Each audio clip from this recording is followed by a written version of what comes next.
महाराष्ट्र के उप मुख्यमंत्री अजीत पवार हमारे बीच नहीं रहे।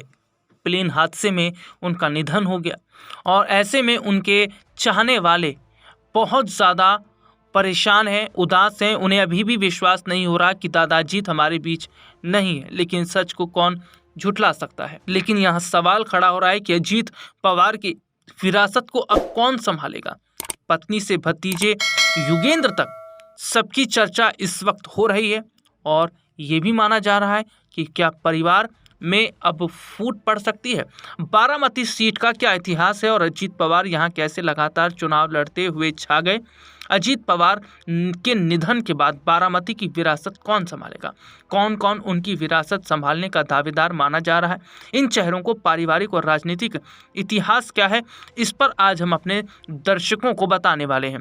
महाराष्ट्र के उप मुख्यमंत्री अजीत पवार का विमान हादसे में निधन हो गया। इस घटना में 4 अन्य लोगों की भी जान चली गई। अजीत पवार के निधन के साथ ही अब महाराष्ट्र की राजनीति में एक शून्य पैदा हुआ जिसे आसानी से भरा नहीं जा सकता, खासकर उनके अपने विधानसभा क्षेत्र बारामती में, जहां अजीत पवार 3.5 दशक तक एक छत्र राज करते रहे। हालांकि अब अजीत पवार के निधन के बाद से ही उनकी विरासत पर चर्चा हो रही है। दरअसल बारामती को पवार खानदान का गढ़ कहा जाता रहा है। इस विधानसभा सीट पर 1967 से शरद पवार अजय रहे। 1991 में शरद के लोकसभा जाने के बाद अजीत यहां से जीतते रहे। फिर चाहे उन्होंने चाचा शरद पवार के साथ यहां चुनाव लड़ा हो या अपनी अलग पार्टी बनाने के बाद, आलम यह रहा कि इस सीट पर कोई भी अजीत पवार को चुनौती नहीं दे पाया, फिर चाहे वह इनके ही परिवार का कोई और सदस्य क्यों ना रहा हो।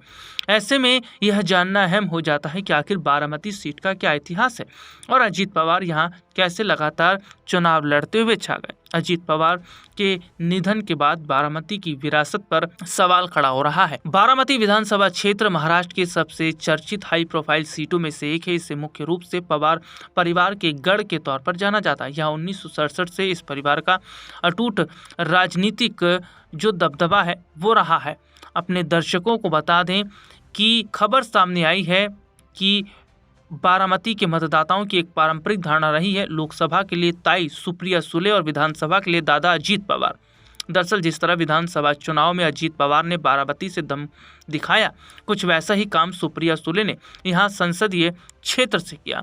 अब ऐसे में सामने आ रहा है क्या अजीत पवार की पत्नी और राज्यसभा सांसद सुनेत्रा पवार को बारामती में अपने पति की विरासत संभालने का बड़ा दावेदार माना जा रहा है। सुनेत्रा अभी राज्यसभा सांसद हैं और बारामती टेक्सटाइल कंपनी की अध्यक्ष भी हैं। वह इससे पहले बारामती लोकसभा सीट से चुनाव लड़ चुकी हैं और सुप्रिया सुले के 51% वोट के मुकाबले 40% वोट जुटा चुकी हैं। पार्थ पवार, अजीत पवार के बड़े बेटे पार्थ को भी उनके संभावित उत्तराधिकारी के तौर पर देखा जा रहा है। हालांकि राजनीति में वह काफी समय तक सक्रिय नहीं रहे। पार्थ पवार आमतौर पर पिता की तरह जमीन पर उतरते और राजनीतिक प्रचार करते नहीं दिखे हैं। जय पवार, अजीत के छोटे बेटे जय पवार की भी चर्चा हो रही है। रोहित पवार, शरद पवार के पोते और अजीत पवार के भतीजे रोहित पवार को लेकर भी बात हो रही है। युगेंद्र पवार, पवार परिवार में अंदरूनी टकराव का इतिहास लंबा रहा है।